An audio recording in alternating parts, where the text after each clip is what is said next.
So hello students, topic देख लिया होगा आपने थंबनेल में, pressure accelerated by the gas. तो सबसे इम्पोर्टेंट डेरिवेशन, सबसे बड़ा डेरिवेशन है हम लोग का ये फिजिक्स का अगर देखने जाएंगे तो। ठीक है, आइए स्टार्ट करते हैं direct derivation. Pressure accelerated by the gas, kinetic theory of gases.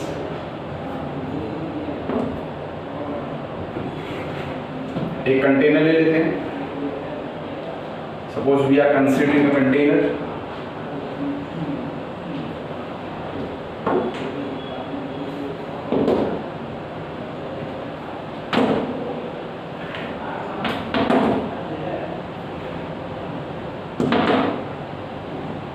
Suppose ये कंटेनर ले लिया,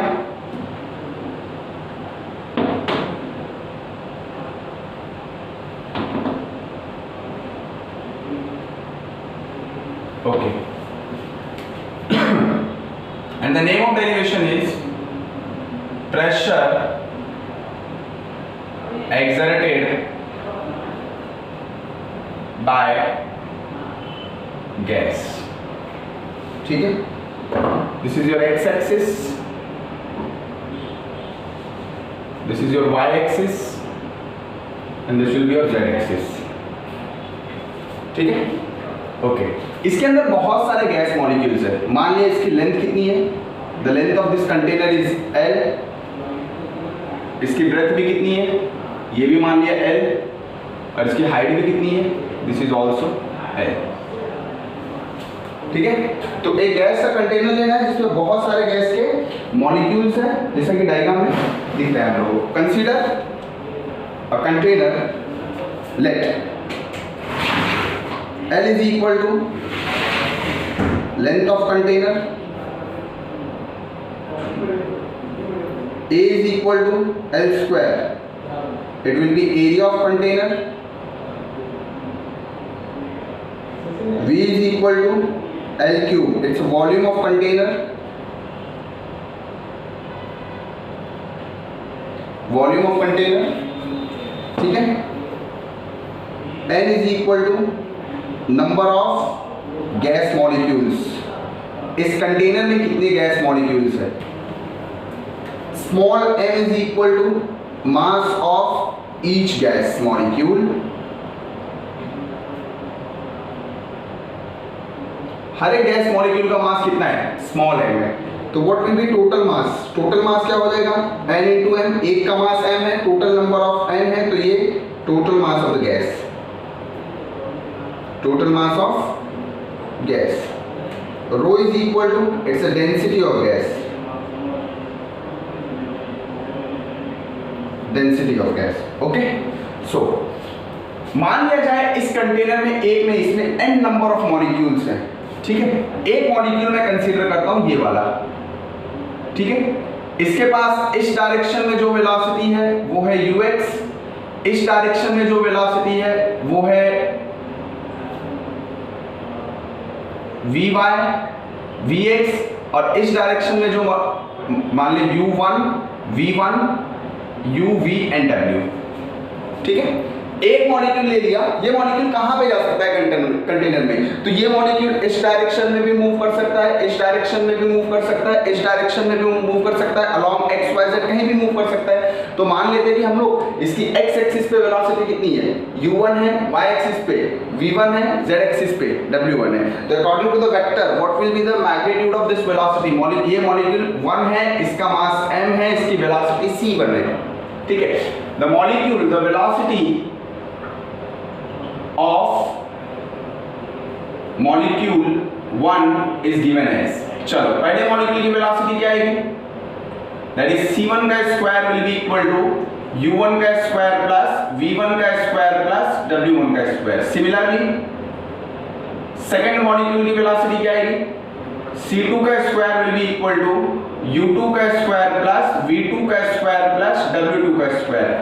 अगर ऐसे ही nth मॉलिक्यूल की वेलोसिटी निकालो तो cn का स्क्वायर un का स्क्वायर प्लस vn का स्क्वायर प्लस wn का स्क्वायर आएगा। अकॉर्डिंग टू वेक्टर क्या होता है, वेलोसिटी कोई भी मैग्नीट्यूड कैसे निकालते हैं, under root of a square plus b square plus c square, that means x square plus y square plus z square. तो x y z पे तो वेलोसिटी है, तो तो c1 स्क्वायर क्या आ जाएगा u1 square plus v1 square plus w1 square, c2 square क्या आ जाएगा u2 square plus v2 square plus w2 square. ऐसे ही करते जाऊंगा तो nth मॉलिक्यूल के लिए क्या आएगा un square plus vn square plus wn square. Clear? अच्छा मैं देखिए आपको थोड़ा सा शॉर्टकट बताता हूँ। क्या निकालना है आपको? प्रेशर। प्रेशर का फॉर्मूला क्या होता है? देखिए ये स्टेप्स याद रखिए। प्रेशर का फॉर्मूला क्या होता है? Force upon area. प्रेशर का फॉर्मूला क्या होता है? Force upon area. फोर्स क्या होता है? It is rate of change of linear momentum dp by dt। कैसे? What is the force? हम लोगों ने को तो पढ़ा है sir, force is equal to ma, but ये a क्या होता है? It is dv by dt। m को अंदर ले लूंगा तो क्या हो जाएगा?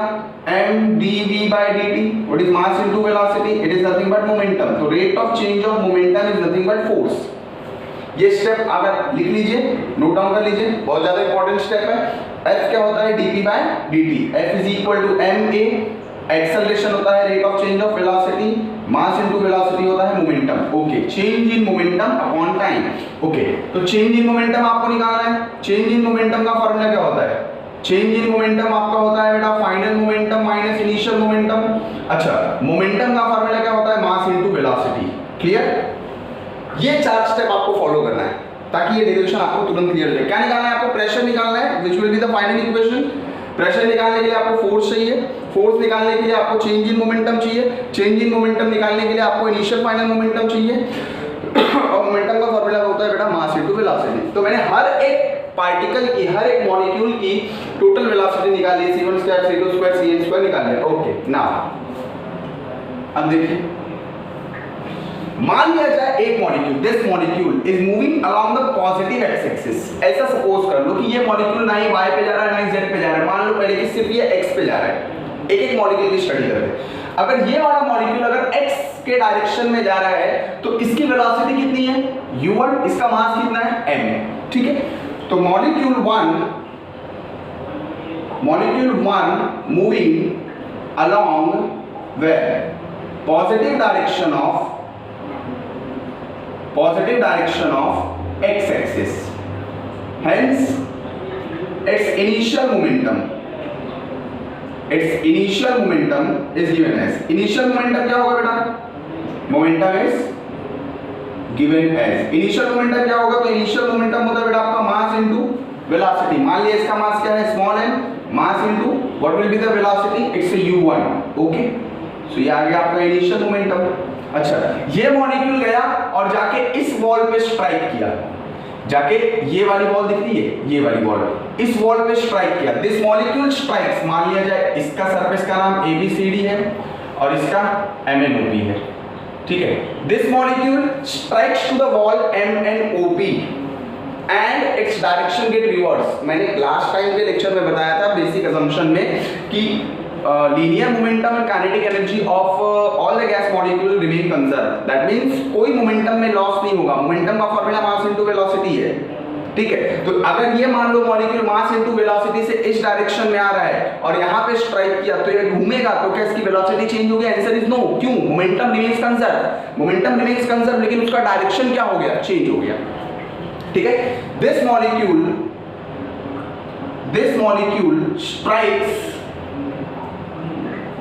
strikes with surface MNOP and travels with velocity minus u1 opposite direction में। ठीक है, प्लस u1 ले लेते हैं, मैग्नीट्यूड वेक्टर में आ जाएगा वो, plus u1। therefore final momentum is given as, final momentum is given as, final momentum क्या आ जाएगा आपका? तो फाइनल मोमेंटम आपका आ जाएगा क्या? Negative times two the mass into velocity. क्यों? क्योंकि डायरेक्शन रिवर्स हो गया। Okay, therefore change in momentum क्या आएगा? Change in momentum is given as, what will be the change in momentum? तो चेंज इन मोमेंटम क्या होगा? चेंज इन मोमेंटम का मतलब होगा your final momentum minus initial momentum. Your final momentum is minus mu, your initial momentum is minus final minus that is mu। तो अगर मैं दोनों को देखूं minus mu, it will be -2 mu in magnitude, अगर मैग्नीट्यूड में लिया जाए तो इसका निगेटिव साइन हट जाएगा, सिर्फ क्या बचेगा, मैग्नीट्यूड बचेगा, positive value. Time between two successive collision, two successive collision is given as, चलो टाइम का फॉर्मूला क्या होता है, time is nothing but distance upon velocity, distance travelled upon velocity. चलो ये मॉलिक्यूल यहां से यहां गया, यहां पे स्ट्राइक करके रिटर्न आया, बताओ कितना डिस्टेंस ट्रैवल किया, यहां से यहां गया रिटर्न यहां पे आया, यहां से यहां गया रिटर्न यहां पे आया, तो इट विल ट्रैवल L इस डायरेक्शन में, L इस डायरेक्शन में, वापस यहां पे आके स्ट्राइक करने में उसको कितना डिस्टेंस ट्रैवल करना पड़ रहा है, ये that will be 2L divide by velocity कितनी है, कितना वेलोसिटी से मूव कर रहा है, it is moving with the velocity u1, this is your time. Hence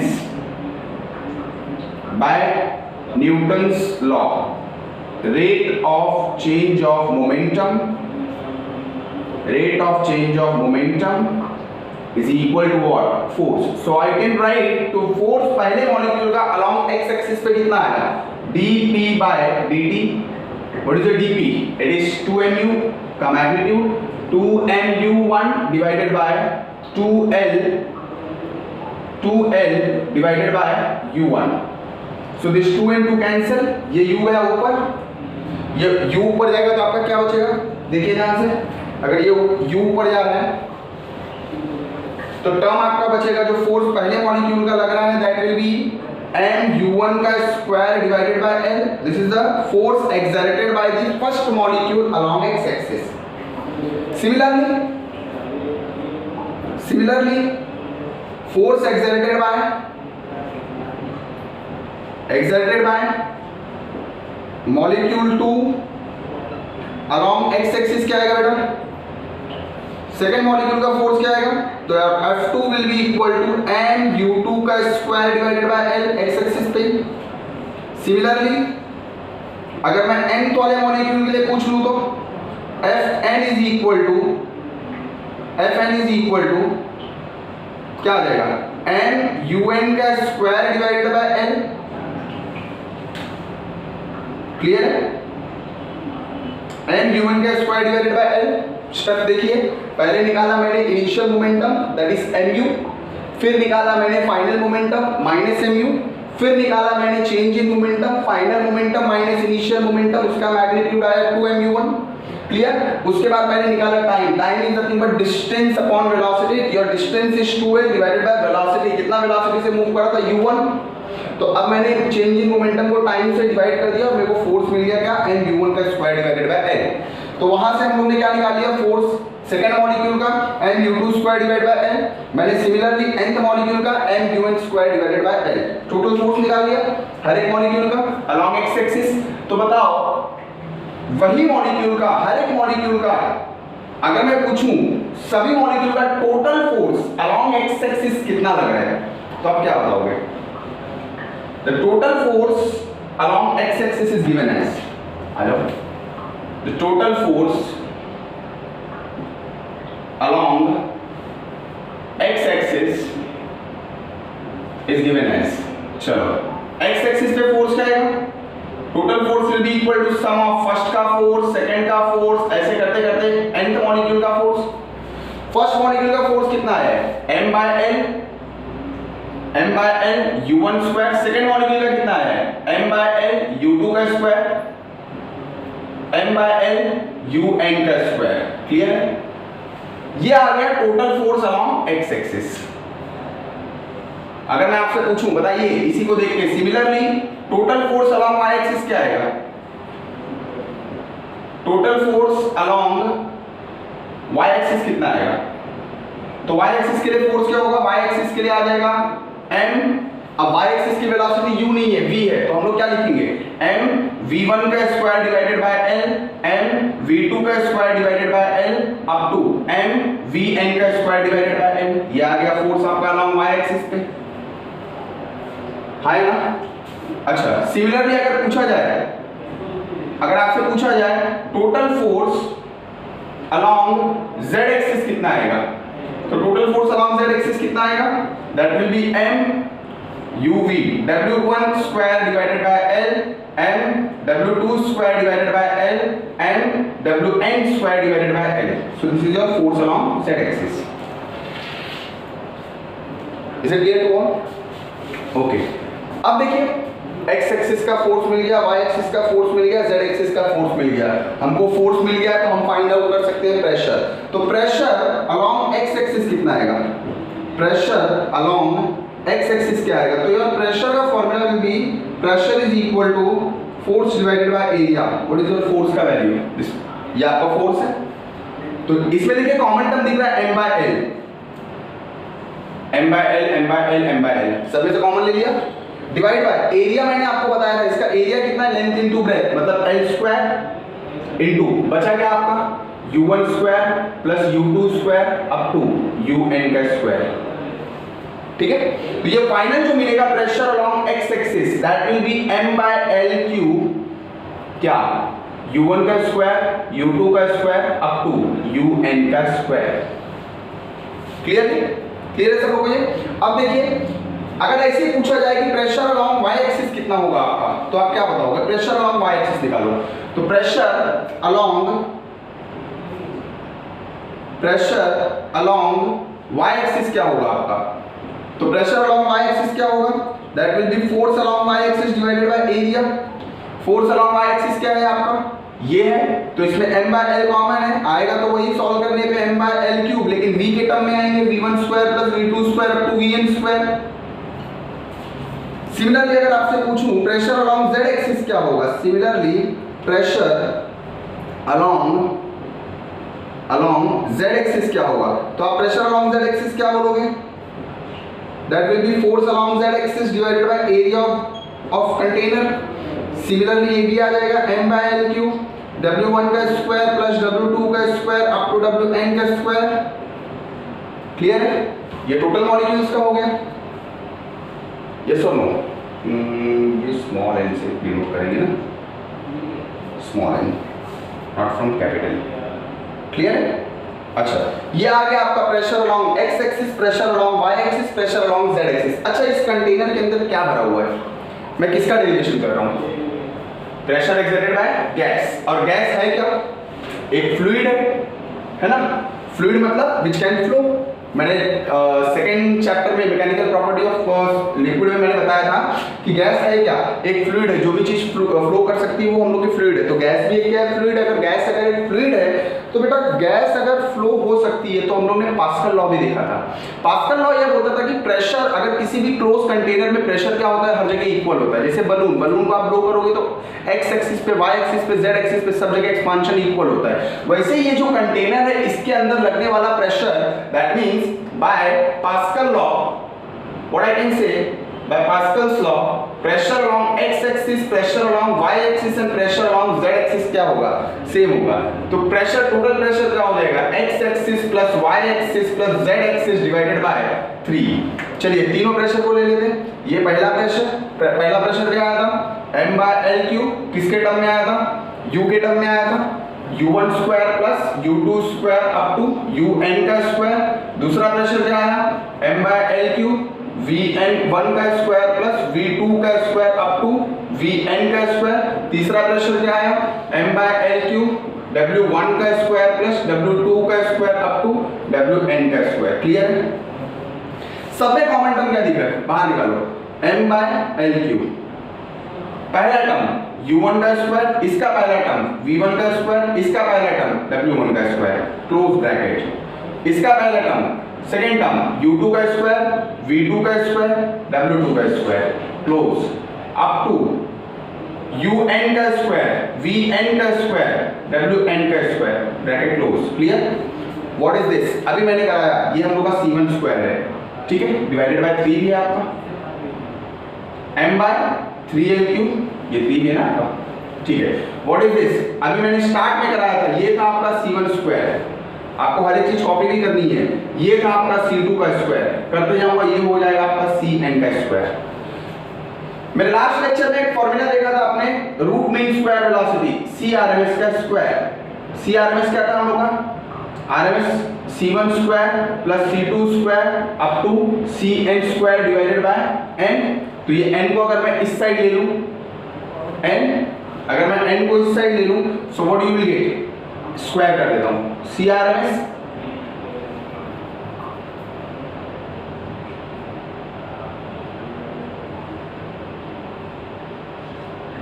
CRMS का square will be equal to C1 का स्क्वायर प्लस C2 का स्क्वायर अप टू Cn का स्क्वायर हो जाएगा बेटा, ठीक है। तो क्या ये पूरे टर्म को इससे रिप्लेस किया जा सकता है? Answer is yes. तो देखिए फाइनल स्टेप में रिप्लेस कर रहा हूं, डायरेक्टली आपका आंसर आएगा। क्या आएगा आंसर? ये पूरे टर्म को आप इससे रिप्लेस करिए, क्या आ जाएगा? Pressure will be equal to m/3L³ into n times two the CRMS का स्क्वायर, ठीक है। But what is your capital N into m, it's a total mass of the gas, ठीक है। तो pressure will be equal to total mass of the gas divide by 3L³ and एक और चीज लिख देता हूं, L³ क्या था आपका? वॉल्यूम था। So can I write this as volume, remaining part CRMS का square. What is your mass upon volume? Mass upon volume it's nothing but density. और अगर मैं डेंसिटी को रिप्लेस कर दूं तो आपका प्रेशर का जो फाइनल इक्वेशन बनता है 1/3 रो C RMS का स्क्वायर, 1/3 रो C RMS का स्क्वायर, 1/3 रो C RMS का square. So this is your final equation of pressure exerted by the gas, the most important derivation आपका आगे का टॉपिक के लिए। ये डेरिवेशन आपको आना चाहिए क्योंकि नेक्स्ट लेक्चर तभी समझ में आएगा जब ये इक्वेशन आपको याद रहेगा। तो नेक्स्ट लेक्चर देखने से पहले आप लोग सबसे पहले इस लेक्चर को अच्छे से एक बार प्रैक्टिस कर लीजिए क्योंकि इस लेक्चर में बताई हुई चीजें बहुत ज्यादा इंपॉर्टेंट है और ये सबसे इंपॉर्टेंट डेरिवेशन इस चैप्टर का। अगर कोई 4 मार्क्स के लिए पूछ सकता है तो ये डेरिवेशन उसमें नंबर 1 पे मैं बोलूंगा कि इसमें ये डेरिवेशन 4 मार्क्स के लिए आपके एग्जाम में आ सकता है, ठीक है। तो नेक्स्ट लेक्चर स्टार्ट देखने से पहले आप लोग सबसे पहले इस लेक्चर को कंप्लीट करिए, इसकी प्रैक्टिस करिए ताकि आपको नेक्स्ट लेक्चर क्लियर समझ में आए। Thank you very much.